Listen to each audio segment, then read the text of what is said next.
بسم اللہ الرحمن الرحیم۔ کل تعوذ یعنی اعوذ باللہ کی مختصر سی تفسیر ہوئی تھی۔ آج انشاءاللہ بسم اللہ الرحمن الرحیم کی تفسیر ہوگی۔ جب قرآن کریم کی سب سے پہلی آیتیں اقرأ بسم ربک الذی خلق نازل ہوئی تو اس میں اللہ کے نبی صلی اللہ علیہ وسلم سے کہا گیا اقرأ بسم ربک الذی خلق، اے میرے محبوب آپ اپنے رب کا نام لے کر پڑھیے، یعنی بسم اللہ الرحمن الرحیم سے قرأت شروع کیجیے۔ پہلے اعوذ باللہ پڑھنا ہے، پھر اعوذ باللہ کے بعد بسم اللہ الرحمن الرحیم پڑھنا ہے۔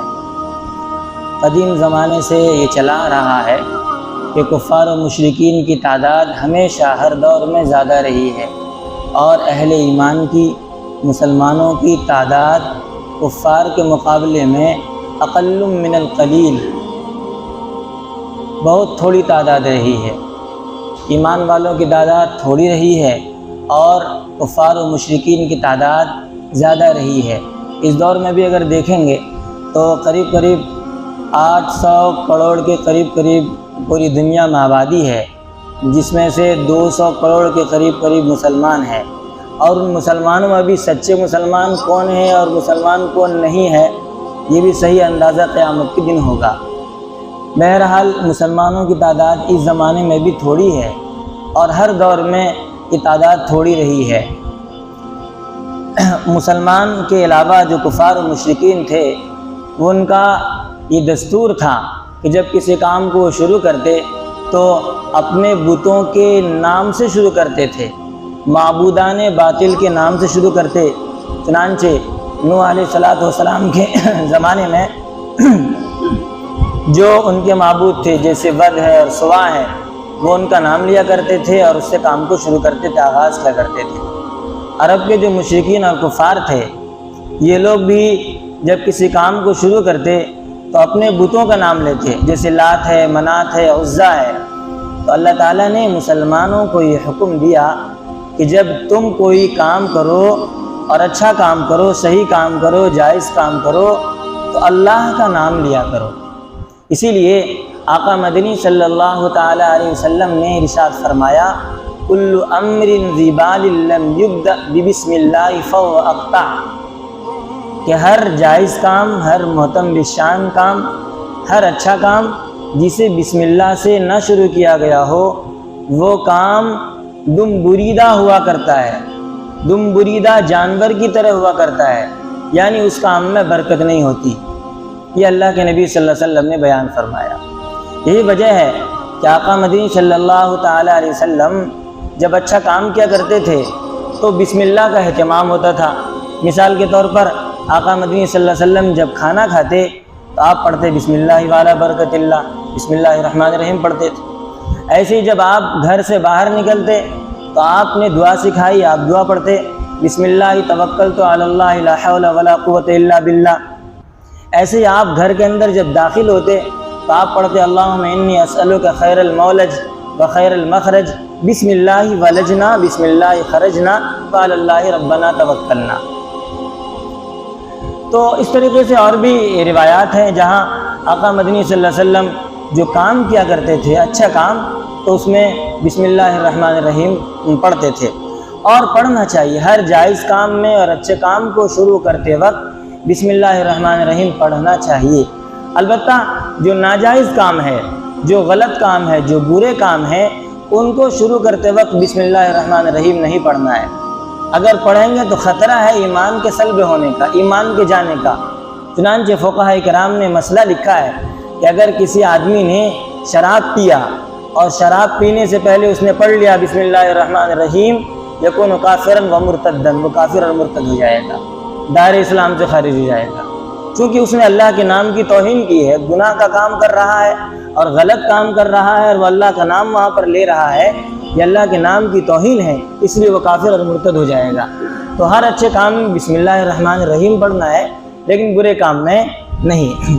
یہ جو بسم اللہ الرحمن الرحیم ہے اس میں دو بات ہے، ایک تو ہے کہ اس میں ایمان ہے اللہ پر، اور دوسرے ہے کہ اس میں اللہ پر بھروسہ ہے، توکل ہے۔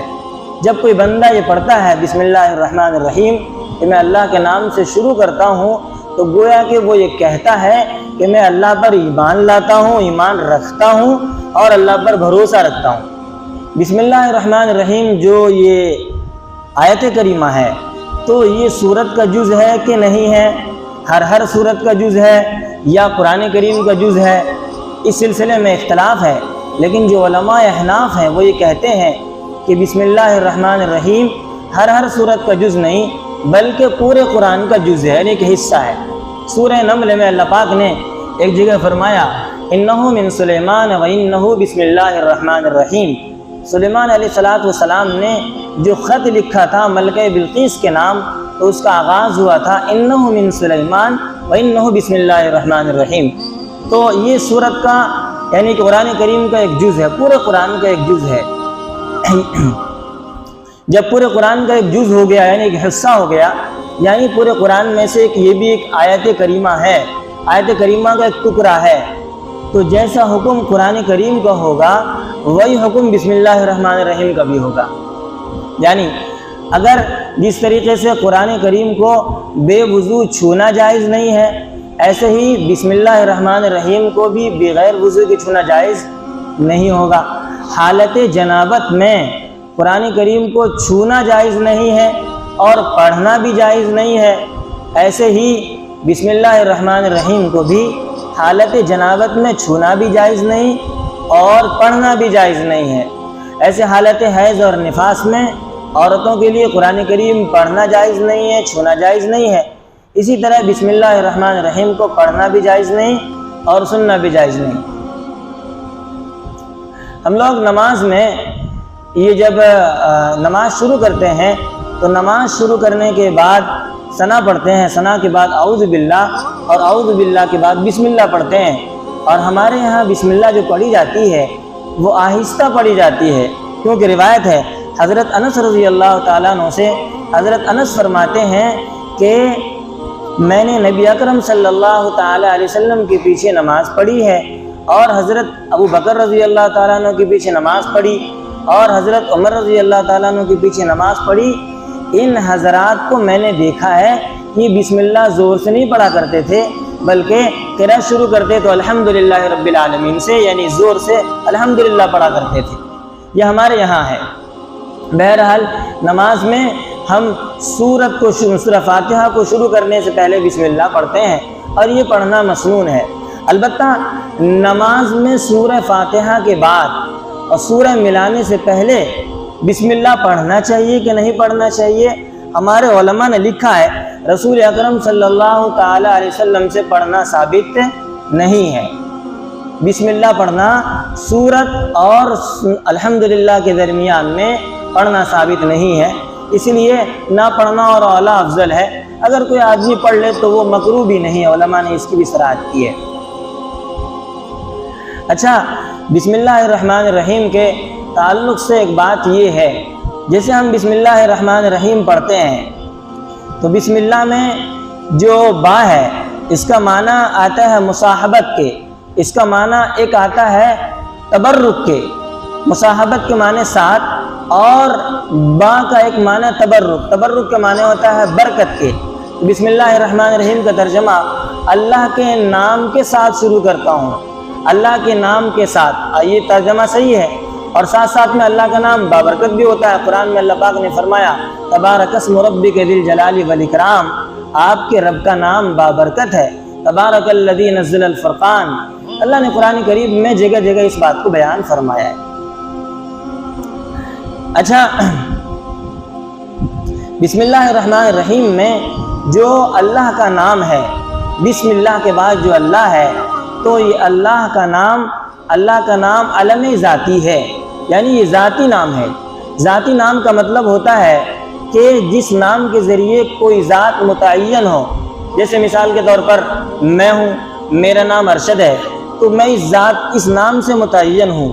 اور ایک نام ہوتا ہے صفاتی نام، جیسے صفاتی نام کا مطلب ہوتا ہے جو کسی صفت کی طرف اشارہ کرے۔ مثال کے طور پر میں حافظ بھی ہوں، تو حافظ ہونا یہ میرا صفاتی نام ہے۔ میں نے عالمیت کا کورس بھی کیا ہے، تو میں عالم ہوں، عالم ہونا یہ صفاتی نام ہے۔ تو اللہ کا جو نام ہے اللہ، یہ اللہ ذاتی نام ہے۔ اور قاضی ثناء اللہ پانی پتی رحمۃ اللہ علیہ نے تفسیر مظہری میں لکھا ہے کہ حضرت امام اعظم ابو حنیفہ رحمۃ اللہ علیہ کا فرمان ہے کہ اللہ یہ اسم اعظم ہے، جس کے بارے میں حدیث پاک میں فرمایا گیا کہ اللہ کے ناموں میں سے ایک اللہ کا نام ہے جو اسم اعظم ہے، جس نام کے ذریعے اگر اللہ سے دعا کی جائے تو اللہ دعا قبول فرماتے ہیں۔ تو بہت سے علماء نے مختلف باتیں نقل فرمائی کہ فلاں ہے آیت الکرسی ہے، فلانا ہے، یہ ہے فلانا فلانا، لیکن قاضی صاحب فرماتے ہیں کہ ہمارے امام اعظم حنیفہ رحمۃ اللہ علیہ فرماتے ہیں کہ اللہ اسم اعظم ہے، یہ اللہ اسم ذاتی ہے اور یہی اسم اعظم ہے۔ اچھا، اللہ کا کوئی تثنیہ بھی نہیں ہوتا، اللہ کے نام کا کوئی واحد ہی ہے، نہ تو تثنیہ ہے نہ تو جمع ہے، اور ناموں کے تثنیہ بھی ہوتے ہیں اور جمع بھی ہوتے ہیں، لیکن اللہ تنہا ایسا نام ہے نہ تو اس کا کوئی تثنیہ ہوگا نہ تو جمع ہوگا۔ آگے اللہ پاک نے فرمایا بسم اللہ الرحمن الرحیم میں کہ رحمان، یہ رحمان اللہ کے صفاتی ناموں میں سے ایک نام ہے، اور رحیم بھی اللہ کی صفاتی ناموں میں سے ایک نام ہے۔ دیکھیں قاضی بیضاوی رحمہ اللہ ایک بہت بڑے مفسر گزرے ہیں، بہت بڑے عالم ہیں، انہوں نے تفسیر کی کتاب لکھی بیضاوی شریف، اس میں انہوں نے لکھا ہے رحمان الدنیا و رحیم الآخرہ۔ رحمان الدنیا کا مطلب ہوتا ہے رحمان کے اندر عموم پایا جاتا ہے۔ عموم کا مطلب جو کافر پہ بھی مہربان ہو اور مشرک پر بھی مہربان ہو، مومن پر بھی مہربان ہو، اور جو ماننے والے ہیں ان پر بھی مہربان ہو، جو نہیں ماننے والے ان پر بھی مہربان ہو، سب پر مہربان ہو۔ اور اس اعتبار سے رحمان دنیا میں اللہ رحمان ہے کہ کافروں پر بھی مہربانی کیے ہوا ہے، مشرکوں پر بھی ہے، مسلمانوں پر بھی ہے، سب پر مہربانی ہوتی ہے۔ لیکن رحیم کے بارے میں فرمایا رحیم الآخرہ، کہ آخرت کا رحیم ہے، مطلب یہ ہے آخرت میں صرف اللہ رحم کرے گا کوئی اسلام والوں پر، مسلمانوں پر، یعنی جنت میں اگر کوئی جائے گا تو مسلمان جائے گا، دوسرا کوئی جائے گا نہیں۔ جنت میں اگر کسی کو دیدار ہوگا اللہ تعالیٰ کا تو مسلمانوں کو ہوگا، دوسرے کسی کو نہیں۔ تو وہاں جو آخرت میں جو انعام اور جو اکرام ہوگا وہ صرف مسلمانوں کے ساتھ ہوگا، اس لیے فرمایا رحیم الآخرہ۔ اور ایک مفسر ہیں حضرت مولانا شاہ عبدالعزیز محدث دہلوی رحمۃ اللہ علیہ، یہ حضرت شاہ ولی اللہ محدث دہلوی رحمۃ اللہ علیہ کے فرزند ارجمند ہیں، بہت بڑے عالم، بہت بڑے محدث اور مفسر ہیں۔ حضرت نے رحمان اور رحیم کے بارے میں فرمایا کہ رحمان وہ ہے جو بغیر مانگے دینے والا ہو، اور رحیم وہ ہے جو مانگنے کے بعد عطا فرمائے، یہ ان کی ایک بات ہوئی۔ دیکھیں رحمان اور رحیم اللہ تعالیٰ کی صفاتی ناموں میں سے ایک نام ہے۔ ہمارے یہاں یہ اس طرح کے نام رکھے جاتے ہیں، عبد الرحمن، عبد الرحیم، عبد العزیز، عبد الباری، عبد الخالق، عبد الرازق، عبد الرزاق، اس طرح کے نام رکھے جاتے ہیں، اور بہت سے لوگ شارٹ میں عبد کو محذوف کر دیتے ہیں۔ مثال کے طور پر کسی کا نام عبد الرزاق ہے تو کہتے ہیں رزاق، کسی کا نام عبد الخالق ہے تو کہتے ہیں خالق، کسی کا نام عبد الرحمن ہے تو کہتے ہیں رحمان، یہ عبد کو ہٹا دیتے ہیں۔ یہ گناہ کبیرہ ہے، یاد رکھنا چاہیے، یہ گناہ کبیرہ ہے۔ بہت سے علماء نے لکھا ہے، کیوں ہے؟ اس لیے اس سلسلے میں تفصیل ذرا سمجھنا چاہیے۔ چنانچہ فتاوی عالمگیری کتاب ہے مشہور، عالمگیر رحمۃ اللہ علیہ نے مرتب کروائی ہے، اس زمانے کے بڑے بڑے علماء اور مفتیان اکرام کو جمع کر کے۔ چنانچہ انہوں نے فتاوی عالمگیری میں یہ مسئلہ صراحت کے ساتھ لکھا ہے، اللہ تعالیٰ کے جو صفاتی نام ہیں وہ دو طرح کے نام ہیں۔ ایک تو وہ نام ہیں جو اللہ تعالیٰ کے ساتھ خاص ہیں، قرآن و سنت میں صرف اللہ تعالیٰ کے ساتھ ہی خاص استعمال کیا گیا ہے، دوسروں کے ساتھ استعمال نہیں کیا گیا۔ مثال کے طور پر جیسے رحمان ہے، جیسے خالق ہے، جیسے رزاق ہے، جیسے غفار ہے، یہ وہ اسماء ہیں جو قرآن و سنت میں صرف اللہ کے لیے استعمال ہوئے ہیں، دوسروں کے لیے استعمال نہیں ہوئے ہیں۔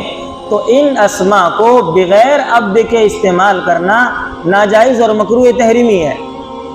یعنی کسی بندے کا اگر آپ نام رکھیں گے تو عبد الرحمن نام رکھا جائے گا، عبد الخالق نام رکھا جائے گا، عبد الرزاق نام رکھا جائے گا، عبد الغفار نام رکھا جائے گا۔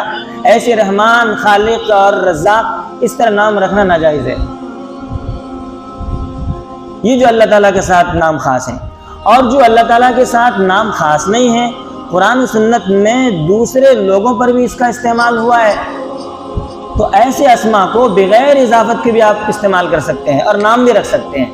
مثال کے طور پر رؤوف نام، مثال کے طور پر علی نام، مثال کے طور پر رحیم نام، یہ وہ اسما ہیں جو اللہ تعالیٰ کے علاوہ دوسرے لوگوں پر بھی استعمال ہوئے ہیں۔ جیسے قرآن کریم میں اللہ کے نبی صلی اللہ علیہ وسلم کے بارے میں استعمال ہوا انہو رؤوف رحیم عزیز، وہ 11ویں پارے میں ہے کہ نبی اکرم صلی اللہ علیہ وسلم رؤوف ہیں، رحیم ہیں، عزیز ہیں، یہ آپ علیہ السلام کے لیے بھی استعمال ہوا۔ لہذا ان اسما کو بغیر عبد کی بھی اگر کوئی نام رکھنا چاہے تو رکھ سکتا ہے، اور کسی کو رحیم کہہ سکتے ہیں، کسی کو رؤوف کہہ سکتے ہیں، کسی کو علی، جیسے حضرت علی رضی اللہ تعالیٰ عنہ کا نام ہے حضرت علی، تو یہ رکھنا جائز ہے، یہ تفصیل ہے۔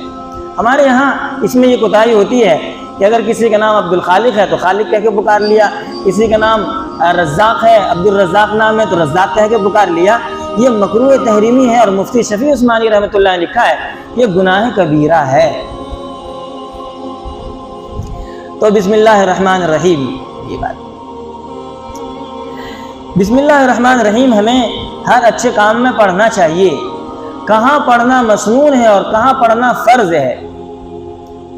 جیسے بتایا کہ بسم اللہ قرآن کریم کو شروع کرنے سے پہلے پڑھنا مسنون ہے، نماز میں اب اعوذ باللہ کے بعد بسم اللہ پڑھیں وہاں پر تو مسنون ہے، اور اچھے کام جو آپ کریں وہاں اچھے کام کرنے کے وقت وہاں پڑھنا مسنون ہے، اور بعض جگہ ایسی ہے جہاں پر بسم اللہ پڑھنا فرض ہے۔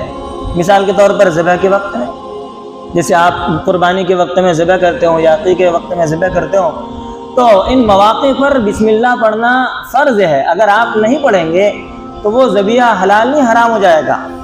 قرآن کریم میں اللہ پاک نے فرمایا فَكُلُوا مِمَّا ذُكِرَ اسْمُ اللَّهِ عَلَيْهِ،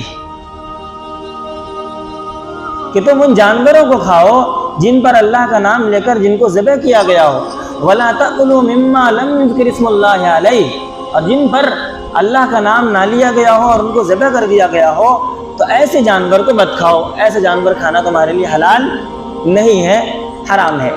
اچھا، ایک مسئلہ اس میں یہ بھی یاد رکھنا چاہیے کہ بقرعید کے موقع پر عام طور پہ یہ ہوتا ہے کہ جیسے امام صاحب ہوئے یا ہم جیسے مولوی لوگ ہوئے، لوگ بلا لیتے ہیں کہ چلیے ذرا ذبح کر دیجیے گا، تو ہم لوگ کا کام یہ ہوتا ہے، وہاں قصائی ہوتا ہے، ہم لوگ ذرا چھری لے کر اسے گردن کے ذرا سا رکھا کاٹا، باقی قصائی کاٹتا ہے۔ تو اس بات کو یاد رکھنا چاہیے، جس طریقے سے مولانا نے یا امام صاحب نے چھری لے کر ذبح کیا ان کا بسم اللہ پڑھنا ضروری ہے، ایسے جو قصائی ذبح کر رہا ہے اور ہاتھ پھیر رہا ہے چھری لے کر، اس کا بسم اللہ پڑھنا بھی ضروری ہوگا۔ اگر وہ بسم اللہ نہیں پڑھے گا تو وہ ذبیحہ حلال نہیں حرام ہوگا۔ اس بات کو فقہاء کرام کی تمام کتابوں میں تقریباً لکھی ہوئی ہے، لکھا ہے فقہاء نے۔ اس بات کو یاد رکھنا چاہیے، اور قصائی کو بولنا چاہیے زور سے بسم اللہ بولو، تاکہ ہم بھی سن لیں کہ تم بسم اللہ پڑھ رہے ہو اور ہمارا ذبیحہ تاکہ حلال ہو جائے۔ اچھا، بسم اللہ میں برکت بھی ہے، اللہ پاک نے برکت رکھی ہے۔